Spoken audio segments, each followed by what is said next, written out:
ఓం శ్రీ గురుభ్యో నమః. హరి ఓం. వాగర్ధావివ సంపృక్తౌ వాగర్ధ ప్రతిపత్తయే జగతః పితరౌ వందే పార్వతీ పరమేశ్వరౌ.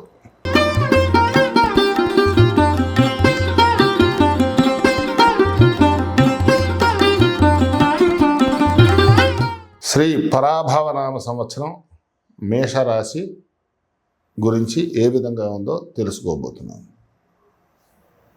మేషరాశి వారికి ఈ పరాభవనామ సంవత్సరంలో గ్రహస్థితులు ఈ విధంగా ఉన్నాయి.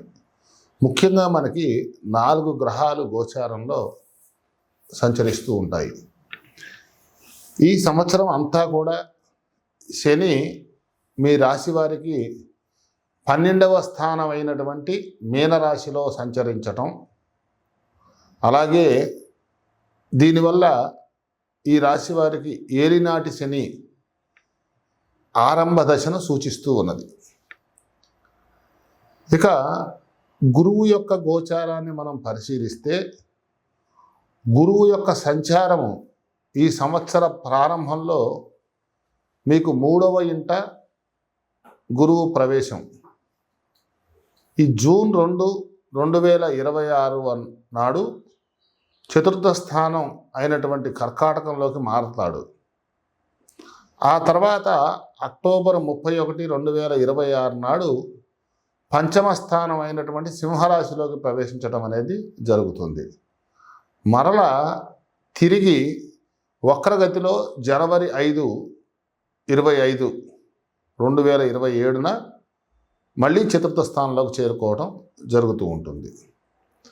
ఇక మనం ఇందాక చెప్పుకున్నట్టుగా 4 గ్రహాల్లో 2 గ్రహాలు అయిపోయాయి. ఇక రాహుకేతువుల యొక్క గోచారం ఈ మేషరాశి వారికి లాభస్థానమైనటువంటి 11వ ఇంట ఉన్న రాహువు, అలాగే 5వ స్థానంలో ఉన్నటువంటి కేతువు డిసెంబర్ 6, 2026 వరుసగా మకర రాశి, చతుర్థ స్థానమైనటువంటి కర్కాటక రాశిలోకి మారడం అనేది మన గోచార రీత్యా జరుగుతుంది. ముఖ్యంగా కుజ గోచారాన్ని మనం పరిశీలన చేస్తే ఈ కుజుడు మీ రాశ్యాధిపతి అవ్వటం, అదేవిధంగా కుజుడు మే 11 నుంచి జూన్ 20 వరకు కూడా మేషరాశిలోను, ఆ తర్వాత వివిధ రాశుల్లో సంచరిస్తూ మీ యొక్క కీర్తి ప్రతిష్టలను ప్రభావితం చేయటం అనేది జరుగుతుంది.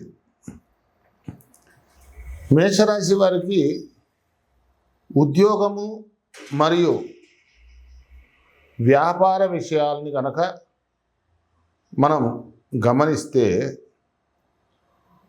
ఉద్యోగ విషయంలో, అలాగే వృత్తిపరంగా కూడా ఈ సంవత్సరం అనేది మీకు కొత్త బాధ్యతలను నేర్పుతూ ఉంటుంది. ముఖ్యంగా ఈ మేషరాశి వారికి ఏలినాటి శని ప్రభావం వల్ల మీరు పనిచేస్తున్నటువంటి కార్యాలయాల్లో పని భారం పెరగటం, అలాగే మీ సహ ఉద్యోగులతో చిన్నపాటి అపార్థాలు జరగడం కూడా మనం గమనించవచ్చు. అయితే మొత్తం మీద ఈ మేషరాశి వారికి డిసెంబరు 6వ తారీఖు వరకు కూడా రాహు లాభస్థానంలో ఉండడం వల్ల మీరు చేసేటటువంటి ప్రతి కష్టానికి కూడా తగిన ప్రతిఫలం అనేది మీకు దక్కుతుంది. జూన్ 2న గురువు 4వ ఇంటి స్థానంలోకి మారటం వల్ల కొందరికి మాత్రం ప్రమోషన్లతో కూడినటువంటి బదిలీలు, లేదా చేస్తున్నటువంటి ఉద్యోగాల్లో మార్పులు జరిగే అవకాశాలు కూడా గోచరిస్తూ ఉన్నాయి. ముఖ్యంగా వ్యాపార రంగంలో ఉండేటటువంటి వ్యాపారస్తులు డిసెంబర్ తర్వాత మాత్రం కొత్త పెట్టుబడులు పెట్టేటప్పుడు 1కి 2 సార్లు ఆలోచించి నిర్ణయం తీసుకోవాల్సి అని చెప్పేసి సూచన. డిసెంబర్ 6 తర్వాత రాహు దశమ స్థానంలోకి రావడం వల్ల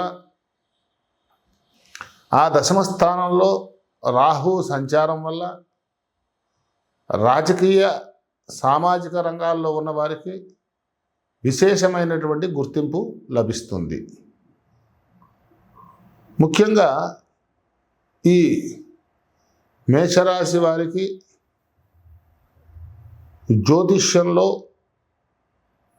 వారి యొక్క ఆర్థిక స్థితి ఏ విధంగా ఉంటుంది అనేది మనం పరిశీలించగా ఈ సంవత్సరం మేషరాశి వారికి ఆర్థిక పరంగా ఒక పాఠం అనేది నేర్చుకోవడం లాగా ఉంటుంది. ఒకవైపు ఏలినాటి శని వల్ల కుటుంబ అవసరాలకు, మీరు చేసే ప్రయాణాలకు, లేదా మీరు చేసేటటువంటి ఇంట్లో ఉన్నటువంటి శుభకార్యాలకు మీ ఊహకు మించి ఖర్చులు అవుతాయి. కానీ దానివల్ల మీరు భయపడాల్సిన అవసరం మాత్రం ఏమాత్రం అవసరం లేదు.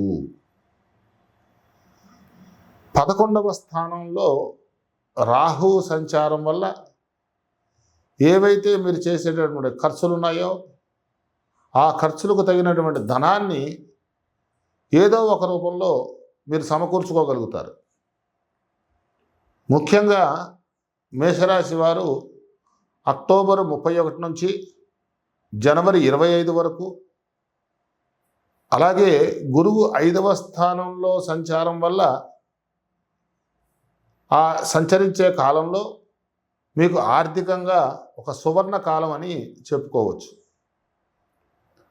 ఎందుకోసమంటే ఈ సమయంలో మీకు పాత బాకీలు ఏవైనా ఉంటే అవి వసూలు అవ్వడం, అలాగే మీరు షేర్ మార్కెట్లో లేదా మీరు స్థిరాస్తి యొక్క అమ్మకాల ద్వారా ఏదైనా లాభాలు రావడం అనేది కూడా జరిగేటటువంటి సూచనలు ఎక్కువగా గోచరిస్తూ ఉన్నాయి. ముఖ్యంగా ఈ మేషరాశి వారికి కుటుంబము మరియు వ్యక్తిగత జీవితం ఈ సంవత్సరం ఏ విధంగా ఉంటుంది అనే విషయాన్ని మనం గ్రహ యొక్క సంచారం వల్ల ఆ యొక్క స్థితులను మనం పరిశీలించగా కుటుంబ జీవితంలో మిశ్రమ ఫలితాలు మాత్రం గోచరిస్తూ ఉన్నాయి. జూన్ 2 వరకు కూడా గురువు 3వ స్థానంలో ఉండటం వల్ల మీ తోబుట్టువులతో సత్సంబంధాలు అనేవి మెరుగుపడతాయి. అదేవిధంగా జూన్ 2వ తారీఖున ఈ గురువు 4వ స్థానంలోకి ఆ ప్రవేశించిన తదనంతరము కూడా మీరు నివసించేటటువంటి గృహంలో ఒక పండుగ వాతావరణం నెలకొంటుంది. ఈ మేషరాశి వారికి ఈ సంవత్సరము కొత్త వాహనం లేదా ఇల్లు కొనుగోలు చేసే ఆలోచనలు ఏవైతే ఉన్నాయో అవి మీకు కార్యరూపం దాల్చుతాయి. అయితే డిసెంబర్ 6 వరకు కూడా 5వ స్థానంలో ఉన్నటువంటి కేతువు వల్ల సంతానము యొక్క చదువు విషయంలో లేదా ఆరోగ్యం పట్ల తల్లిదండ్రులకు మాత్రం కొంత ఆందోళన అనేది అధికంగా ఉంటుంది. ఈ మేషరాశి వారికి అక్టోబర్ 31 తర్వాత గురువు దృష్టి భాగ్యస్థానము మరియు లాభస్థానము యొక్క దృష్టితో మీ ఇండ్లలో జరిగేటటువంటి శుభకార్యాలు, వివాహ ప్రయత్నాలు కూడా సఫలమయ్యే సూచన. ఇక అనేక సందర్భాల్లో కొంతమంది అవివాహితులకు వాళ్ళ వివాహ పొంతన విషయంలో, ఆరోగ్య విషయం గురించి మనం ఈ సంవత్సర గోచారాన్ని పరిశీలించగా మేషరాశి వారు ఈ సంవత్సరం మాత్రం ఆరోగ్యం పట్ల ఏ మాత్రం కూడా నిర్లక్ష్యం చేయకూడదని చెప్పేసి సూచన. ఎందువల్లనంటే ఏలినాటి శని ప్రభావం ప్రారంభం కావడం వల్ల, అదేవిధంగా మీకు ముఖ్యంగా శరీరంలో పాదాలకు సంబంధించిన నొప్పులు, కీళ్లకు సంబంధించిన నొప్పులు మరియు రాత్రిపూట నిద్రలేమి సమస్యలు కూడా మిమ్మల్ని బాధించేటటువంటి సూచన గోచరిస్తూ ఉన్నది. ఏప్రిల్ 2వ తారీఖు నుంచి మే 11వ తారీఖు వరకు కూడా కుజుడు వ్యయస్థానంలో ఉన్న సమయంలో మాత్రం చిన్న చిన్న గాయాలు లేదా వాహనాలు నడిపేటప్పుడు మీరు ఆతృత పడకుండా నిదానంగా కొంచెం జాగ్రత్త వహించవలసినటువంటి సూచన. మీరు మానసిక ప్రశాంతత కోసం క్రమం తప్పకుండా యోగా లేదా ధ్యానం అలవాటు చేసుకోవడం ఉత్తమమని సూచన. మేషరాశి వారికి పరిహారాలు. ఈ సంవత్సరం మీరు సానుకూలమైనటువంటి ఫలితాలు పొందడానికి, గ్రహం యొక్క దోషాలు నివారించడానికి మేము సూచించే పరిహారాలు ఆచరించడం మంచిది. మీరు చేసుకునే పరిహారాలకు శ్రీ లక్ష్మీ గణపతి వేదిక్ ఫౌండేషన్ ద్వారా మా సంస్థను సంప్రదిస్తే ఏలినాటి శని ప్రభావం ఉన్నవారికి ప్రతి శనివారం కూడా ఇక్కడ రుద్రాభిషేకాలు జరుగుతాయి. అలాగే ఎక్కడైనా నవగ్రహాల దగ్గర వెళ్ళి నువ్వుల నూనెతో దీపారాధన చేయండి. అదేవిధంగా మా సంస్థలో ప్రతి మంగళ శనివారాల్లో కూడా హనుమాన్ చాలీసా పారాయణ జరుగుతుంది. వారికి జూమ్ మీట్ ద్వారా ఈ యొక్క హనుమాన్ చాలీసా ఎలా పారాయణ చేయాలనే విషయాన్ని మేము మీకు చెప్పడం జరుగుతుంది. దీనివల్ల మీకు వృత్తిలోని ఆటంకాలు, మానసిక ఒత్తిడి కూడా తొలగిపోయేటటువంటి అవకాశాలు ఉన్నాయి. అలాగే జూన్ 2వ తారీఖు నుంచి గురువు చతుర్థ స్థానము అంటే అర్ధాష్టమ స్థానంలో ఉండటం వల్ల మేషరాశి వారికి మా యొక్క పీఠంలో దత్తాత్రేయ స్వామి వారికి దత్త చరిత్ర పారాయణ జరుగుతూ ఉంటుంది. అలాగే మీరు ఎవరైనా అందుబాటులో ఉన్నవారు పసుపు రంగు వస్త్రాలు గురువారం నాడు మీరు దానం చేయటం అనేది మంచిది. అదేవిధంగా మా యొక్క సంస్థలో ప్రతి శుద్ధ చవితి నాడు, బహుళ చవితి నాడు విశేషంగా గణపతి అథర్వ శీర్ష పారాయణ, చతురావ్రత తర్పణము, హోమము నిర్వహించడం జరుగుతుంది.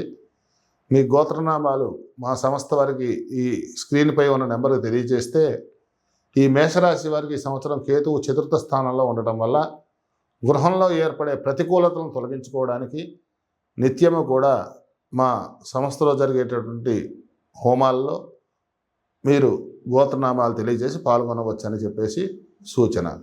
సర్వే జనా సుఖినో భవంతు, లోకా సమస్తా సుఖినో భవంతు.